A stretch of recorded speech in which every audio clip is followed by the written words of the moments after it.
أصحابه أجمعين.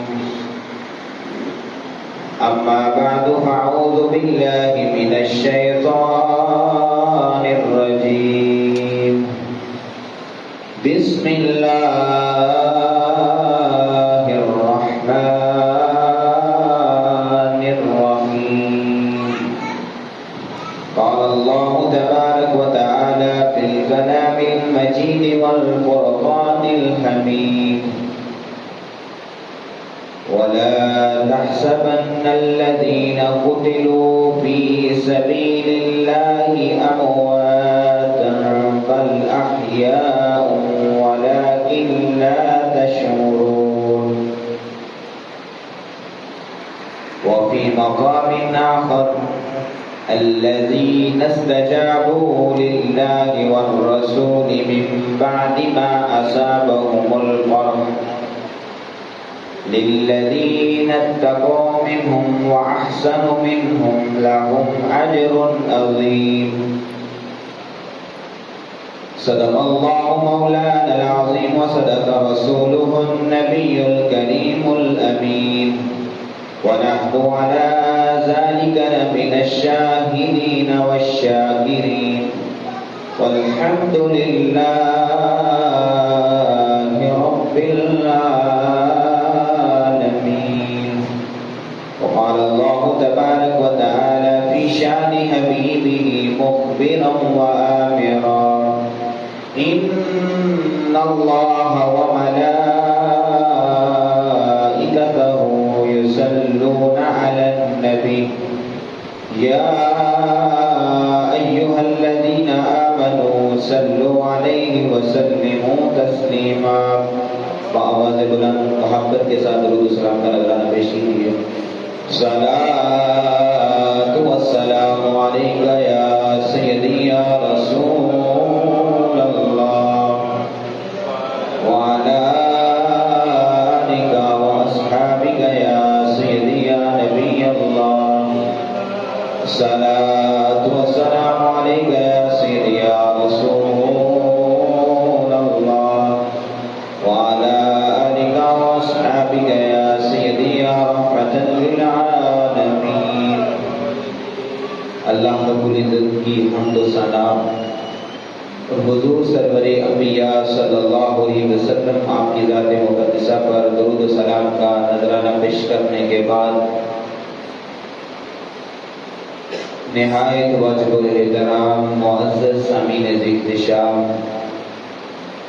اللہ رب العزت کا لاکھ لاکھ شکر ہے کہ جس رب تعالی نے آج پھر ہم سب کو نماز جمعہ ادا کرنے کی توفیق بخشی. دعا ہے خالق لم یزل ہماری اس حاضری کو اپنی بارگاہ کے اندر قبول و منظور فرمائے. میری زبان پر کلمات حق جاری فرمائے. مجھ سمیت آپ سب کو اس پر عمل کرنے، دوسروں تک پہنچانے کی توفیق عطا فرمائے. معزز سامعین، ملک کی موجودہ صورتحال اور تاجدار مدینہ صلی اللہ علیہ وسلم کا فرمان کہ مسلمان جسد واحد کی طرح ہوتا ہے، آج فلسطین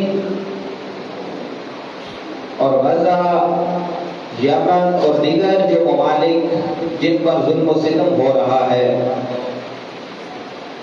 ان کی اس کیفیت کو دیکھ کر ہمیں مسلمان کہنے پر بھی شرم محسوس ہو رہی ہے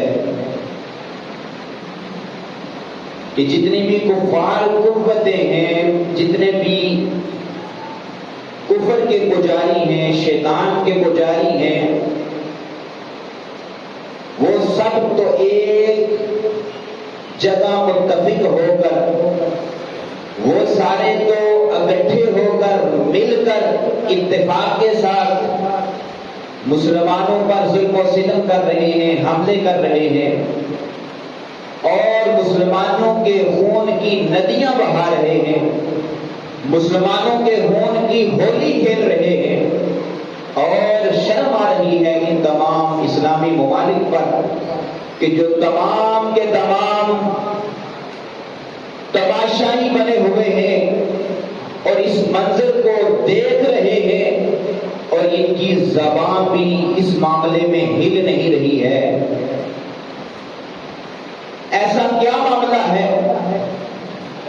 کہ ایک انسان کہ جو تو کسی جانور کی تکلیف کو برداشت نہیں کر سکتا ہے، آپ کے سامنے یہ جب گرمی کا موسم آتا ہے تو ایک مسلمان کا طریقہ آپ نے دیکھا ہوگا کہ وہ کیا کرتا ہے کہ وہ کہتا ہے کہ پیاس کی بڑی شدت ہے، وہ ایک کٹورا لیتا ہے، اس میں پانی ڈالتا ہے، جتنا اس سے ہوتا ہے دانے لیتا ہے، چھت پر رکھتا ہے تاکہ جو پرندے ہیں وہ اپنی خوراک پوری کریں، انہیں پیاس نہ لگے۔ یہ ایک مسلمان کا ایمان ہوتا ہے۔ لیکن آج کیا وجہ ہے؟ پرندے تو رہے دور، جانور تو رہے دور، کہ اشرف المخلوقات جسے اللہ رب العزت نے سب سے اشرف بنایا ہے، آج ہمارے سامنے ان کے خون کی ہولی کھیلی جا رہی ہے۔ آج ہمارے سامنے وہ بچے پیاس کی شدت سے مر رہے ہیں، آج وہ بچے بوڑھے جوان مائی بہنیں ہمارے سامنے بھوک کی شدت کی وجہ سے مر رہے ہیں۔ لیکن ایک مسلمان کا ایمان کا جذبہ کہاں چلا گیا ہے؟ کہاں گئے ہمارے وہ حکمران کہ جن کے لیے ہم لڑنے کے لیے تیار ہو جایا کرتے ہیں؟ ذرا برابر کوئی بات آتی ہے تو ہر بندہ کھڑا ہو جاتا ہے، ہمارے لیڈر کے بارے میں بات نہیں کرنی ہے۔ آج کہاں ہیں وہ لوگ؟ پوچھیں ان لوگوں سے جن لوگوں کو آپ نے ووٹ دیے ہیں، آج ان لوگوں سے گلی پکی کرنے کا مطالبہ نہ کیجیے، آج ان سے کہیں جگہ پہ پانی نکلوانے کا مطالبہ نہ کیجیے، بلکہ آج ضرورت اس عمل کی ہے کہ جن کے ساتھ آپ چلے ہیں، جن کو لیڈر مانتے ہیں، ان کے گھر پر دستک دیں اور انہیں کہیں علماء نے یہ فتویٰ دے دیا ہے کہ جہاد فرض ہو چکا ہے، اپنے گھروں سے نکلیں اور ان ایوانوں میں بیٹھے ہوئے لوگوں کے گھروں کی طرف بڑھیں اور انہیں بھاگل کرائیں کہ جہاد فرض ہو چکا ہے، اور یہ حکومت اور افواج کو پھر حکم دیں، اور پھر جتنے بھی ہمارے لوگ ہیں، ہمارے پاکستانی لوگ، جتنے بھی مسلمان جس کے دل میں کوئی ایمان کا جذبہ ذرہ برابر بھی موجود ہے، وہ اس معاملے کی طرف بڑھے اور پھر جا کر جہاد کے لیے اپنی جانوں کو قربان کر دیں۔ آج صرف باتوں سے یہ معاملہ حل ہونے والا نہیں ہے۔ بڑی ہوتی ہیں تقریریں، بڑے اس پہ مکالمے لکھے جا چکے ہیں، اور تاریخ کے اندر تاریخ بڑی بڑی ہوگی، کچھ لوگ مؤرخین لکھ رہے ہیں، لیکن اس سے کیا ہوگا؟ جہاں پر 55,000 مسلمانوں کو، بلکہ اس سے بھی زائد تعداد ہو چکی ہے، ان کو شہید کر دیا گیا ہے، اور ہماری آنکھوں کے سامنے ان کے جنازے اٹھانے والا کوئی نہیں ہے، انہیں کفن دینے والا کوئی نہیں ہے، ان بچوں کا کوئی سہارا بننے والا نہیں ہے۔ وہاں پر ہماری یہ تحریریں اور تقریریں کیا کام آئیں گی؟ مطالبہ صرف یہی ہے، ہمارا ان اداروں کے ساتھ، ہمارا افواج پاکستان کے ساتھ ہی مطالبہ ہے، اور ہمارے علماء نے بھی یہ مطالبہ کیا ہے کہ جہاد فرض ہو چکا ہے، اب باتوں سے صرف کام نہیں چلے گا۔ اور تاریخ اٹھا کر دیکھ لیجیے، جتنے بھی موحدین ہیں، اللہ کو ایک ماننے والا، وہ مسلمان جو دنیا سے محبت نہیں کرتا ہے بلکہ اللہ سے محبت کرتا ہے، اس کے پیارے حبیب سے محبت کرتا ہے، ان کا جذبہ جہاد کیا تھا؟ ان کا اگر باپ بھی میدان جنگ میں ہوتا، شہید ہو جاتا، اس کے جنازے کو بعد میں اٹھاتے تھے، پہلے رسول اللہ کے فرمان پر عمل کرتے ہوئے جہاد کی طرف بڑھا کرتے تھے۔ اگر ان کا سگا بھائی، اس کی لاش پڑی ہوئی ہے، اللہ کے راستے میں شہید ہو چکا ہے، تو اس کی لاش کو بعد میں اٹھاتے تھے، رسول اللہ کے فرمان پر عمل کرتے ہوئے میدان جہاد میں پہلے جایا کرتے تھے۔ حشام بن عمر، اللہ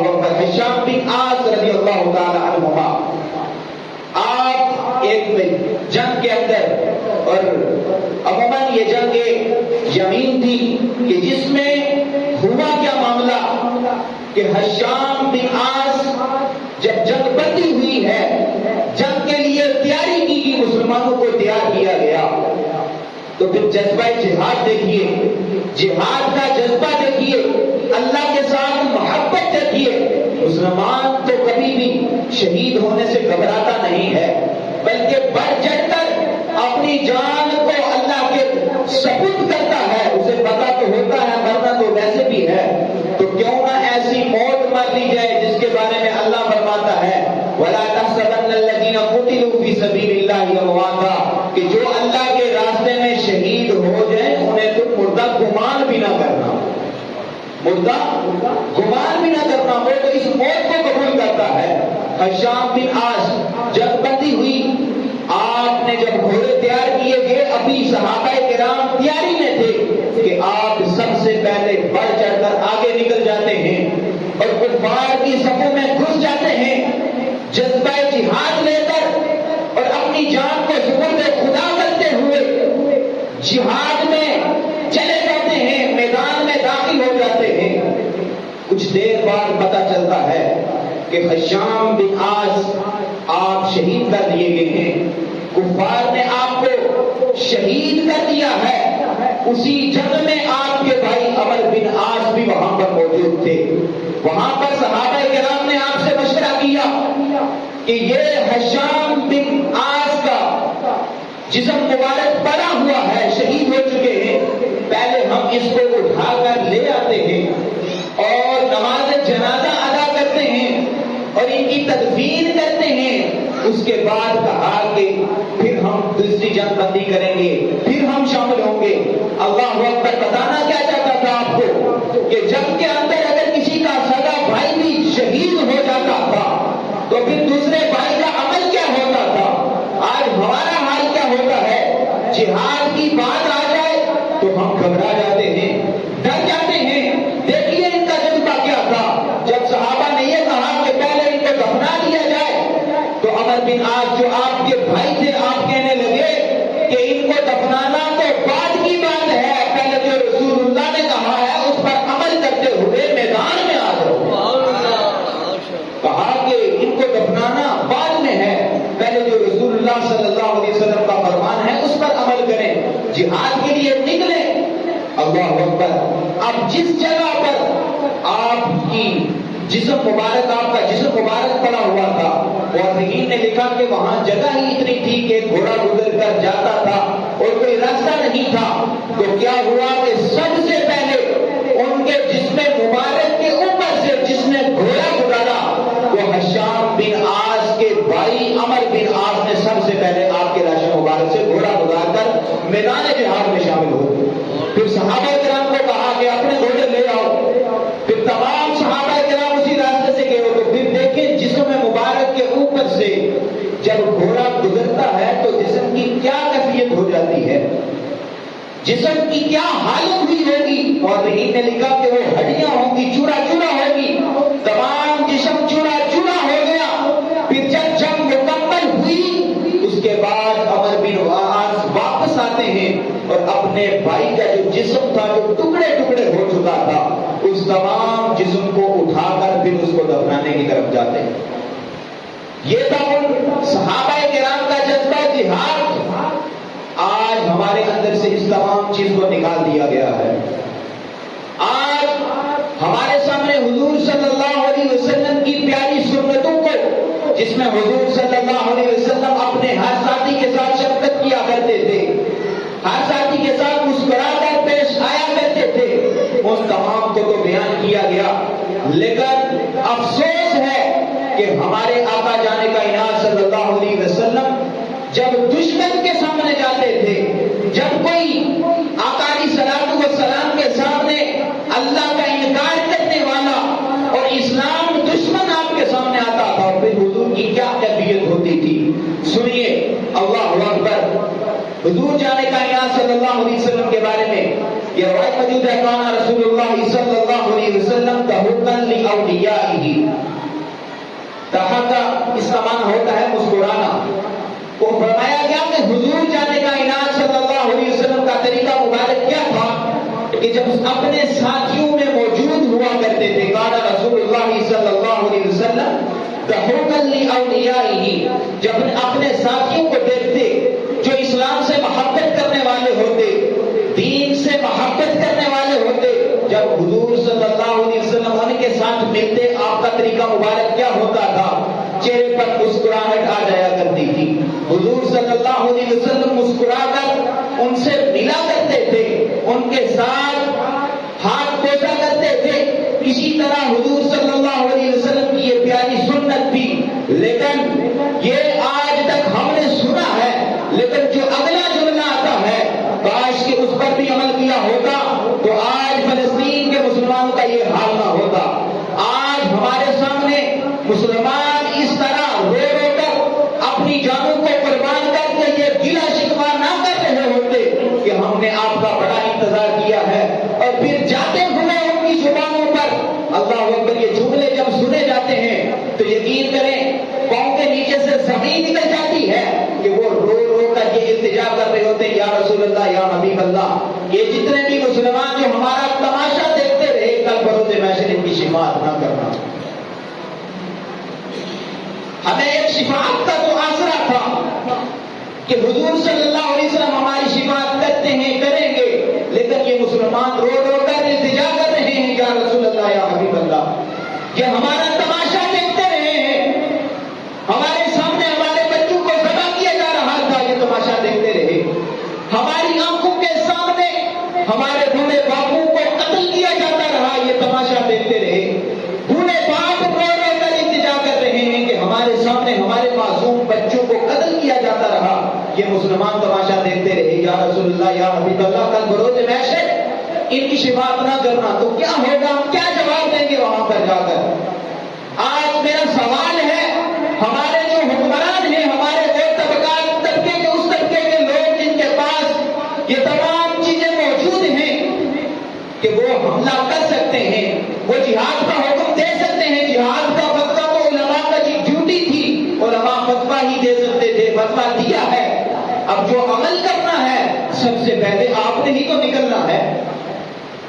آپ جب نکلیں گے یقین مانے پاکستان کا ہر رہنے والا شہری اور ہر مسلمان جس کے دل میں ایمان کا ذرہ برابر بھی ایمان کا ذرہ موجود ہے، وہ کبھی بھی گھر میں نہیں بیٹھے گا بلکہ لبیک کہتے ہوئے جہاد میں شامل ہو جائے گا.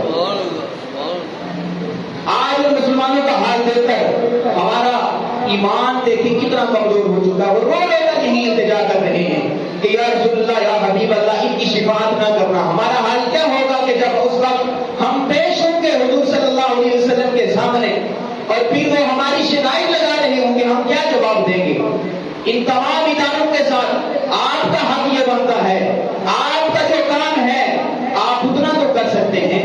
سوشل میڈیا یوز کرتے ہیں، سوشل میڈیا کے اوپر ایک ٹرینڈ تو چلا سکتے ہیں جہاد کا. اپنے جو اہل علاقہ ہیں ان کو تو شامل کر سکتے ہیں، ان کو تو ساتھ ملا کر اپنے ایک میسج کو، اپنے ایک پیغام کو تو پہنچا سکتے ہیں تاکہ پتہ تو چلے کہ ہمارے ساتھ کوئی موجود ہے. لیکن افسوس پھر ہوتا ہے کہ جب 55,000 ہمارے سامنے شہید ہو گئے ہیں تو ان کا ایمان گوارا نہیں ہوا کہ کچھ اس کے خلاف یہ صرف اعلان کر دیں، اپنی پریس کانفرنس کریں اور اس کے سامنے یہ ہی اعلان کر دیں کہ اسرائیل دہشت گرد ہے. انہیں تو اتنی بھی ہمت نہیں ہوتی ہے. یہ ہمت کہاں سے آئے گی؟ یہ ہمت ختم ہو چکی ہے. وجہ یہی ہے کہ ہمارے جتنے بھی حکمران، جو ہمارے اوپر جتنے بھی بڑے طبقے کے لوگ ہیں، ان کی غیرت ایمانی ختم ہو چکی ہے، جذبہ ایمان ختم ہو چکا ہے، جذبہ جہاد ختم ہو چکا ہے. قربان جائیں حضرت عمر بن عاص پر کہ اپنے بھائی کی لاش سامنے پڑی ہوئی ہے تو سب سے پہلے اپنے گھوڑے کو اوپر سے گزار کر کہا کہ سب سے پہلے حضور کے فرمان پر عمل کرتے ہوئے میدان جہاد میں جانا ہے. اور اسی پر پھر جب واپس آ کر آپ نے اپنے ٹکڑوں کو، اپنے بھائی کی اس لاش کے ٹکڑوں کو اٹھایا اور دفنایا تو اقبال کی روح بھی یہاں تڑپ اٹھی. آپ نے بھی اس پر لکھا کہ انوکھی وجہ ہے کہ سارے زمانے سے نرالے ہیں. ان علماؤں کا جب یہ جذبہ دیکھا تو اقبال کا قلم بھی اٹھتا ہے. آپ بھی لکھتے ہیں کہ انوکھی وجہ ہے کہ سارے زمانے سے نرالے الہی یہ عاشق کون سی ہستی میں رہنے والے ہیں؟ تاریخ میں تو ان کا یہ لکھا گیا ہے، لیکن ہمارا کیا لکھا جائے گا یہ سوچیں کہ سب سے بزدل کہ جب تمام فلسطینیوں کو شہید کیا جا رہا تھا تو یہ تماشائی بن کر دیکھ رہے تھے، تاریخ میں تو ہمارے حال یہ لکھے جائیں گے۔ اور سب سے دیکھیں جب ایٹمی طاقت پاکستان بنا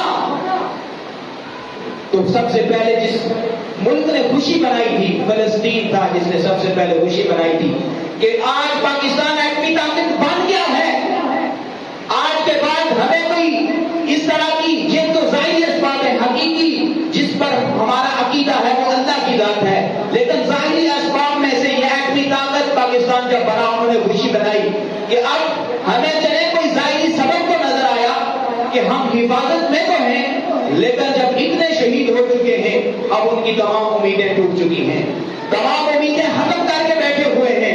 انہیں پتا ہے کہ آج اتنے شہید ہو چکے ہیں اور پھر جب سارے بھی شہید ہو جائیں ان کے بالکل جو حکمران ہیں ان کا ایمان بالکل ختم ہو چکا ہے، ان کا جذبہ جہاد بالکل ختم ہو چکا ہے، بالکل بے بس ہو کر ہم سب ان کا تماشا دیکھ رہے ہیں، اور وہ ان کے جذبے کو سلام ہو ان تمام فلسطینیوں کو جو اپنی جانوں کو اللہ کے راستے میں قربان کر رہے ہیں۔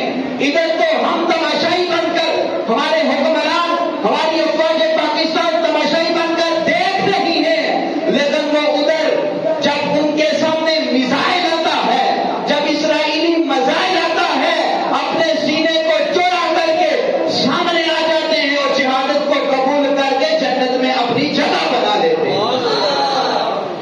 بھائی وہ تو کامیاب ہو گئے ہیں، سوچو ہمارا حال کیا ہوگا؟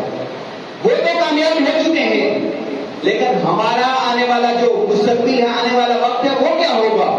آج اگر ان کا یہ حال ہوا ہے تو یہ کبھی نہ سوچیں کہ ہم بچ جائیں گے، ہمارا حال بھی یہی ہونا ہے۔ اللہ اکبر۔ آج دیکھیں اگر فلسطین پر حملہ ہو رہا ہے، امریکہ بھی اس کے ساتھ ہے، بھارت بھی اس کے ساتھ ہے، روس بھی اس کے ساتھ ہے، تمام کفار قوتیں ان کی مدد کر رہی ہیں اور ان کے سامنے کھل کر پریس کانفرنس کرتی ہیں کہ ہم اسرائیل کے ساتھ ہیں۔ لیکن آج کیا ہے، جو اسلامی ممالک، 57 اسلامی ممالک جس طرح وہ سامنے آ کر یہ کہہ رہے ہیں کہ ہم ان اسرائیلیوں کے ساتھ ہیں، کیا تمہارے اندر اتنی بھی غیرت باقی نہیں رہی ہے؟ کیا تمہارے اندر اتنا بھی جذبہ باقی نہیں رہا ہے کہ تمام کے تمام اسلامی ممالک ایک پیج پر کھڑے ہو کر ایک دفعہ ان کو دھمکی تو لگا دو، دیکھنا وہ کفار کیسے بھاگ جاتے ہیں۔ اللہ اکبر۔ جو مسلمان ہوتا ہے اس کا کبھی بھی جو جذبہ ہوتا ہے جہاد کا، اور جو اس کی تمام تر یہ جتنی بھی جہاد کے اندر اس کی تیاری ہوتی ہے، اوزار کے اوپر اس کا کبھی بھی اعتماد نہیں ہوتا ہے۔ کبھی بھی جو مسلمان ہوتا ہے وہ ایٹمی طاقت پر اعتماد نہیں رکھتا ہے، یہ ظاہری سبب ہے۔ کبھی بھی جو مسلمان ہوتا ہے، جو جذبہ ایمان، جذبہ جہاد رکھنے والا ہوتا ہے، وہ بندوق پر اعتماد نہیں رکھتا ہے، وہ اپنی کوانٹٹی پہ، اپنی تعداد پر اعتماد نہیں رکھتا ہے۔ اگر تعداد پر اس کو اعتماد ہوتا اور تعداد پر فخر کر رہا ہوتا تو پھر دیکھیے جب غزوہ بدر ہوا ہے، غزوہ بدر کے اندر مسلمانوں کی تعداد 313 تھی۔ اگر مسلمانوں کو اپنی تعداد پر غرور ہوتا، فخر ہوتا، کبھی بھی وہ غزوہ بدر کی طرف نہ جاتے، بلکہ ان کا سارا اعتماد رسول اللہ کی ذات پر ہوتا ہے اور خدا تعالیٰ کی ذات پر ہوتا ہے۔ اور اس جذبے کو لے کر جب وہ میدان جہاد میں جاتے ہیں تو وہ اگر 313 بھی ہوں تو 1000 کے لشکر کو ملیا میٹ کر دیتے ہیں۔ اسی لیے آج بھی ہم بھی یہی سوچتے ہیں، ہمارا ایمان اتنا کمزور ہو چکا ہے کہ وہ تعداد میں زیادہ ہیں، یا ان کے پاس کی ایٹمی طاقت زیادہ ہے، یا میزائل زیادہ ہیں، لیکن جو مسلمان جذبہ جہاد رکھنے والا ہوتا ہے کبھی بھی وہ یہ نہیں سوچے گا، بلکہ وہ اپنے ایمان کی طرف دیکھے گا، اپنے اللہ کی طرف دیکھے گا کہ میں اس اللہ رب العزت کی وحدہ لا شریک کی عبادت کرنے والا ہوں، رسول اللہ پر ایمان لانے والا ہوں۔ جب یہ جذبہ رکھے گا تو اگر ایک مسلمان جہاد کے میدان پر نکلتا ہے تو ان کفار کے جو 1000 کی تعداد ہے ایک کا جذبہ ایمان، لیکن آج مسلمانوں کے یہ ایمان کا جذبہ ختم ہو چکا ہے۔ آج ضرورت اس عمل کی ہے کہ ہم سے جہاں تک ہو سکتا ہے ہم جو اسرائیلی مصنوعات ہیں ان کا تو بائیکاٹ کر سکتے ہیں۔ آج لوگ یہ کہتے ہیں کہ ایک بندے کے بائیکاٹ کرنے سے کیا ہوتا ہے، ایک بندے کے بائیکاٹ کرنے سے یا ایک پروڈکٹ کے بائیکاٹ کرنے سے کیا ہوتا ہے، بہت کچھ ہوتا ہے۔ ان کو اتنا معاشی نقصان ہوتا ہے کہ آپ کی سوچ سے بھی باہر ہے۔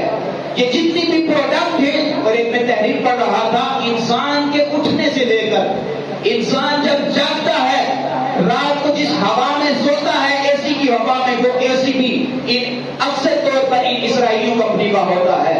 اسی طرح جو پنکھا چل رہا ہوتا ہے اسی طرح اکثر طور پر اسرائیلی کی کمپنیوں کا ہوتا ہے۔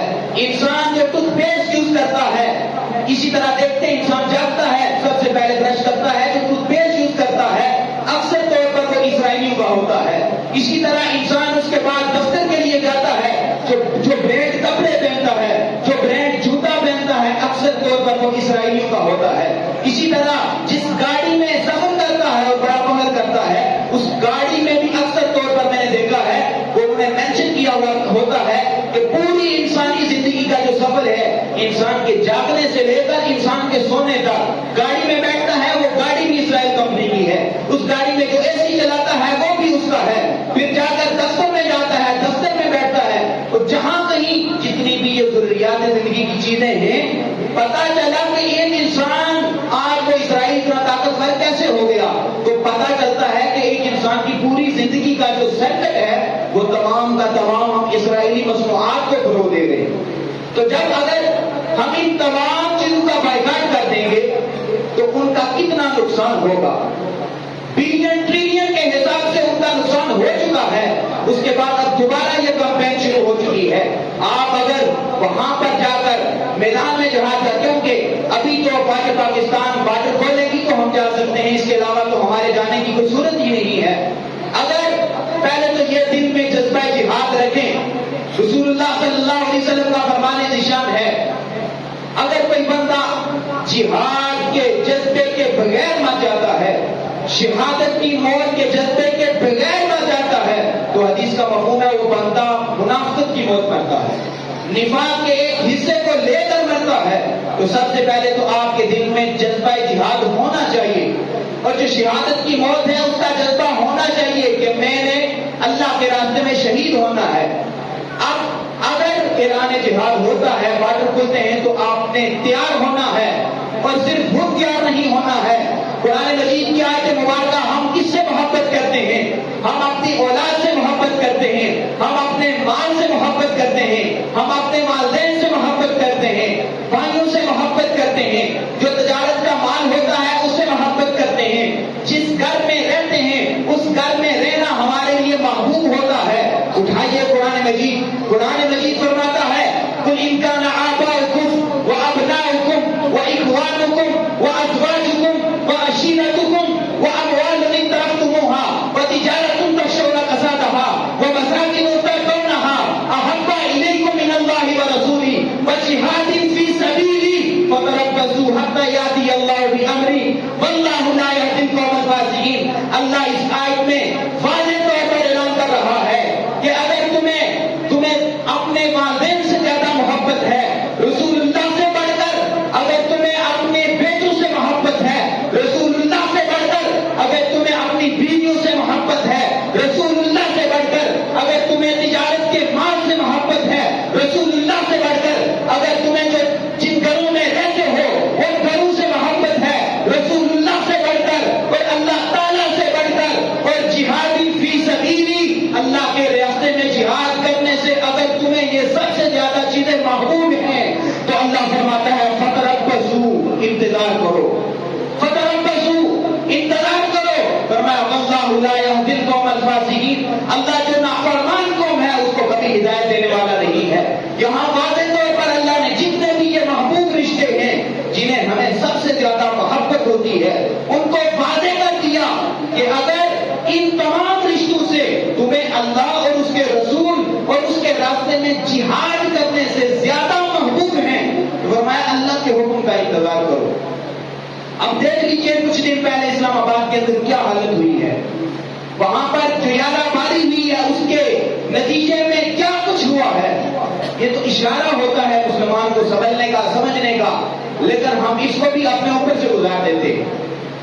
اب ان تمام چیزوں کا ذکر کر کے اللہ فرما رہا ہے انتظار کرو، انتظار کرو، اور یہ انتظار میں تو دیکھ رہا ہوں ہو رہا ہے۔ وہ تمام مسلمان ہمارے سامنے بچے مائیں بہنیں جب بل کر مر رہے ہیں، ایک انسان کے جس کے سامنے پرندہ مر رہا ہو تو وہ اس کو مرنا برداشت نہیں کرتا، اور ہمارے سامنے وہ لاکھوں فلسطینی مر رہے ہیں تو ہمیں اس کی پرواہ نہیں ہو رہی۔ وجہ کیا ہے؟ وجہ یہی ہے جذبہ ایمان، جذبہ جہاد نہیں رہا ہے، مسلمان کی محبت نہیں رہی، پیارے حبیب کا وہ فرمان یاد نہیں رہا۔ مسلمان جذبے واحد کی طرح ہوتا ہے، اس کو ہم نے بلا دیا ہے کہ اگر ایک کو تکلیف ہوتی ہے تو دوسرا اس کی تکلیف کو برداشت کرتا ہے، لیکن آج ان کو تکلیفیں ہو رہی ہیں، لیکن جتنا ہم سے ہو سکتا ہے ہم وہ بھی نہیں کر رہے۔ ہم کھلے عام عیاشی منا رہے ہیں اور اپنی لائف گزار رہے ہیں، اور انہی کی پروڈکٹ کو یوز کر کے اپنی زندگیاں گزار رہے ہیں۔ اس لیے ضرورت اس عمر کی ہے جہاں تک ہو سکتا ہے ان تمام اشیاء کا بائیکاٹ کیجیے، اور جو دکاندار حضرات ہیں ان سے بھی میری التجا ہے، التماس ہے کہ وہ کہتے ہیں کہ جی ایجنسیوں والے بند نہیں کرتے، جب ایجنسی والے مال لے کر آتے ہیں آپ کے پاس، آپ کہیں کہ ہم یہ مال نہیں لینا چاہتے، ہم تو پاکستانی برانڈ کو یوز کرنا چاہتے ہیں، لیکن افسوس پھر ہوتا ہے کہ یہی پاکستانی برانڈ جب اس کو بڑا فروغ ملتا ہے تو ہمارے یہ لوگ ریٹ کو زیادہ کر دیتے ہیں۔ آپ بھی خدارہ کچھ ہوپ کریں، جتنے بھی پاکستانی برانڈ ہیں انہیں بھی چاہیے خدارہ ہوپ کریں۔ اگر ہمارے ان مسلمان بھائیوں پر ظلم و ستم ہو رہا ہے اور ہمارے مسلمان بھائی ان تمام اسرائیلی اشیاء کا بائیکاٹ کر رہے ہیں، تو جتنی بھی جو پاکستان کی پروڈکٹ ہیں آپ کو چاہیے کہ ان پر رعایت کیا جائے۔ اگر 100 روپے کی چیز ہے تو ڈسکاؤنٹ کر کے آپ 90 روپے میں دیں، تاکہ ہمارے لوگ بڑھ چڑھ کر اس کی طرف آئیں اور جتنا ان کا نقصان ہو سکتا ہے وہ ہو جائے۔ آج دیکھ لیں ہمارا جسم بھی تندرست ہے، ہمارے ہاتھ پاؤں سلامت ہیں، لیکن ہماری آواز، ہماری پریس کانفرنسیں ہوتی ہیں تو ہم اسرائیل کی تعریف کر رہے ہوتے ہیں، ہم امریکہ کی تعریف کر رہے ہوتے ہیں، اور جو بھی امریکہ کی تعریف کرتا ہے، اسرائیل کی تعریف کرتا ہے، اسے سب سے بلند مقام دیا جاتا ہے۔ یہ دنیا کا مقام ہے یارو، جب کہ آپ کی روح کف سے انسری سے پرواز کر جائے گی پھر پتا چلے گا بلند مقام کیا تھا اور دنیا داری کیا تھی۔ آج مجھے وہ مرد درویش یاد آ رہا ہے کہ آج تو ہمارا جسم بھی سلامت ہے، ہاتھ پاؤں بھی سلامت ہیں، لیکن وہ بندہ، وہ مرد مجاہد اپنی ویل چیئر پر بیٹھا ہوا کرتا تھا، اس کا جسم بھی سلامت نہیں تھا، لیکن وہ جب بات کرتا تھا، جہاد کی بات کرتا تھا تو کفر کی کانپیں ٹان جایا کرتی تھی، اور وہاں پر وہ تمام کفر جو تھا جو لرزا جاتا تھا، وہ تمام کفر جو ہے کانپ اٹھتا تھا۔ یہ کیا معاملہ تھا؟ فقط ایک مرد درویش جب آواز کو بلند کرتا تھا، اسی لیے پتا کیا چلتا ہے کہ جذبہ جہاد کے لیے، قوت ایمانی کے لیے انسان کا تندرست ہونا ضروری نہیں ہے، انسان کے ایمان کا سلامت ہونا ضروری ہے۔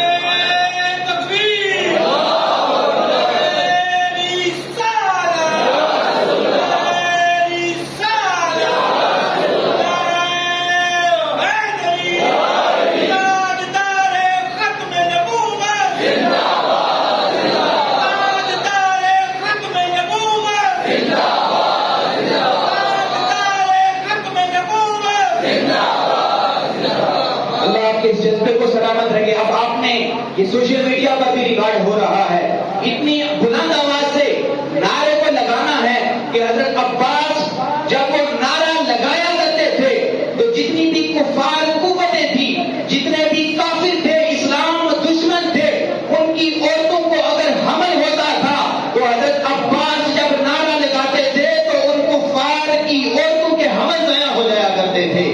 بلند آواز سے آپ نے نعرہ لگانا ہے، تاجدار ختم نبوت،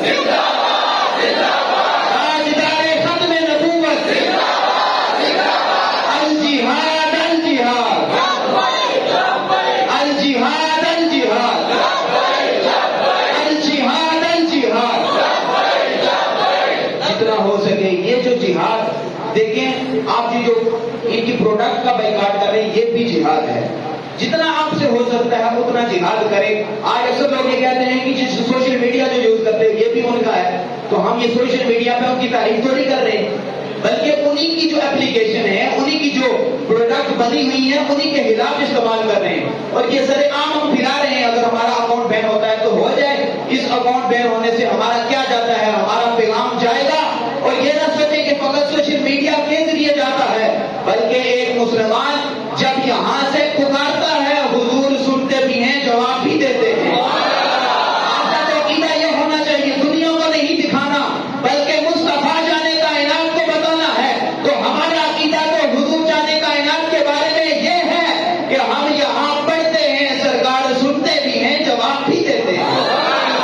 آپ کا عقیدہ یہ ہونا چاہیے. جتنی آواز بلند کر سکتے ہیں کریں. اللہ ہمیں عمل کی توفیق عطا فرمائے، ہمارے فلسطینی بھائیوں کی مدد فرمائے اور ہمیں جذبہ